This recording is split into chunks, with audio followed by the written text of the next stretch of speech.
আসসালামু আলাইকুম রহমতুল্লাহি ওবরাকাত। হ্যাঁ, আমার রোহিঙ্গা ভাইয়েরা, তোমাদেরকে আমি হাফেজ আতাউল্লাহ আবু আম্মার জননী সম্পর্কে কিছু তথ্য দিচ্ছি। সেটা হলো যে গত বুধবার দিন কক্সবাজার থেকে আমাদের নারায়ণগঞ্জে হাফেজ আতাউল্লাহকে নিয়ে আসে। তো যেই ম্যাজিস্ট্রেটের আন্ডারে আছে, উনি হলেন এই লোকাল ম্যাজিস্ট্রেট। ওনার জামিন দেওয়ার কোনো ক্ষমতা নাই।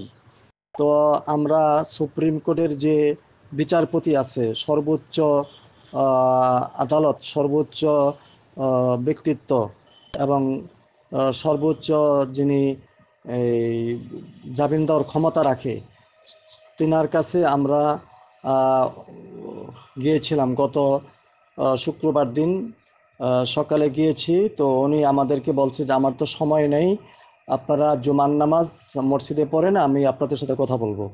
তো জুমার নামাজের পরে আমরা একটা জমাত, সেখানে ওনার সাথে কথা বলি। কথা বলার পরে উনি বলে যে ওনাকে জামিন দেওয়া যাবে না এই জন্য যে পুলিশের রিমান্ডে যে তথ্য নেওয়ার কথা ছিল সেই তথ্য পুরাপুরি আসে নাই।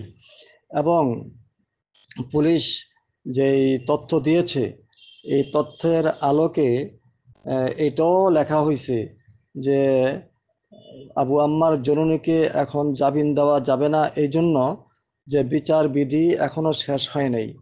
বিচার বিধি শেষ না হওয়ার কারণে যদি ওনাকে জামিন দেওয়া হয়, তাহলে ওনার আহ, জানের নিরাপত্তা, ওনার সিকিউরিটি কেউ নিতে পারবে না। যদি ওনাকে ক্যাম্পে পাঠানো হয় তো ওনার কওমের লোকেরা ওনাকে মেরে ফেলবে। তো অতএব কারণে তখন বাংলাদেশের দুর্নাম হবে।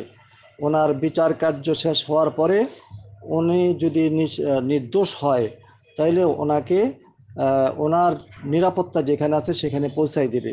যদি উনি যেতে চায় আরকানে, তাহলে আরকানে পৌঁছানোর ব্যবস্থা করবে, যাতে উনি পথে ঘাটে বা কোনো অনিরাপত্তার কারণে সে যাতে মারা না যায়, সেজন্য ওনাকে এখন জামিন দেওয়া যাবে না।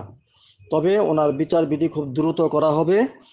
আর আমরা বললাম, তো উনি তো চিকিৎসার জন্য আসছে, এখন তো চিকিৎসা হচ্ছে না, ওনার চিকিৎসার জন্য কি করা যায়? তখন উনি বলছে যে ওনার চিকিৎসার জন্য আমি যথাসাধ্য দ্রুত চিকিৎসা এবং যত ভালো চিকিৎসা আমাদের বাংলাদেশে আছে সেই চিকিৎসার জন্য আমরা ব্যবস্থা নিব।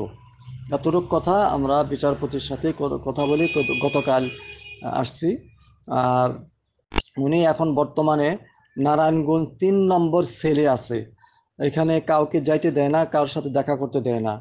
তো আমি সেখানে ওনাকে যে প্রতিদিন দেখে যে ডাক্তার, সেই ডাক্তারের সাথে আমি যোগাযোগ করে কথা বলি। তো যার কারণে আমি সরাসরি কোনো কথা বলার সুযোগ হয় না। ওই ডাক্তার আমাকে বলে, আমি ওনার সাথে আমি জিজ্ঞাসা করলে উনি ওনার সম্বন্ধে জানায়। আর আমার কোনো কথা থাকলে ওনাকে গিয়া বলে, এইভাবে যোগাযোগ হয়। আর আমরা এখন সর্বোচ্চ চেষ্টা করতেছি কত তাড়াতাড়ি ওনার বিচার ব্যবস্থা শেষ হয়ে যায় এবং কত তাড়াতাড়ি উনি মুক্তি পেয়ে যায়, এটার জন্য আমরা যথেষ্ট চেষ্টা করতেছি। আমাদের নারায়ণগঞ্জের ওলামা একরাম সবাই মিলে তো দোয়া করবা আমার জন্য, আল্লাহ তাআলা যেন আমাদের কাজকে সহজ করে দেয় এবং ওনার জামিনের ব্যবস্থা করা হয়, ওনার চিকিৎসার ব্যবস্থা করা হয়। ওনার বাম পায়ে এবং বাম হাতে ব্যথা। ওদিনকে হয়তো তোমরা দেখছো, কক্সবাজারে যখন নাকি ওনাকে গাড়িতে ঢুকায়, তখন উনি যখন নাকি ভিতরে ঢুকে তখন কিন্তু উনি আহ, প্রায় কান্দে দেওয়া মানে কাদার অবস্থাটা চোখে ফুটে ওঠে, অর্থাৎ তখন ব্যথা পেয়েছে, যে বাম বাম দিকে যে ব্যথা, ওই ব্যথায় আঘাত লাগছে। তো উনি এখন বর্তমানে খুব ইজ্জতের সাথে আছে।